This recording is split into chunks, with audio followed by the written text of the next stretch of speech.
remember earlier in your career, you used to take criticism for not taking the last shot when you made the right play. Like, how did you handle that? Because that always bothered me. I was like, I mean, he could force something right now. He's drawn 2.5 defenders, or he can make the right play. Like, how did you navigate all the noise versus being true to who you are, which is a basketball player that plays with intelligence, feel, makes the right read? I just stayed true to what got me to that point. Yeah. I knew I was taught the game the right way as a kid, because when we won, we won. It worked. It really worked. Like when I got into the NBA, I won 3 state championships in high school.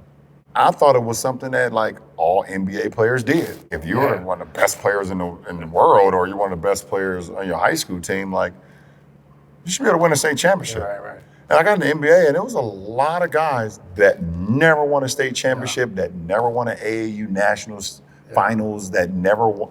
And I was like, oh my goodness.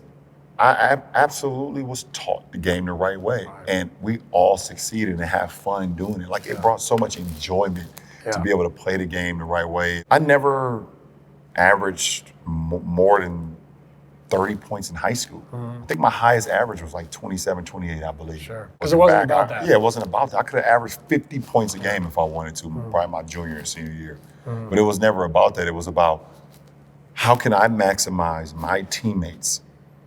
How can I get the most out of my teammates in order for all of us to be successful? And we came here to win state championships, or we came here to win AAU tournaments and AAU national championships. And I felt like in order for me to win ultimately in the pros, even though it's a different level, I couldn't give up the essence of what made me fall in love with the game and how I was taught. Even if the criticism, like it still goes on. Like it happened in the 2020 finals when I played in the finals, and you know, I had an unbelievable game in one of the games to close out the heat in the finals. And, you know, I drove the ball, 2 or 3 defenders came, and I found Danny Green wide open for a 3, and he missed it, and we went to a game 5, I believe, or game 6. But you take it every time. I take it every time. And people were like, why didn't you take the shot? He should have took the shot. There you go again, passing the shot. Like, never been there.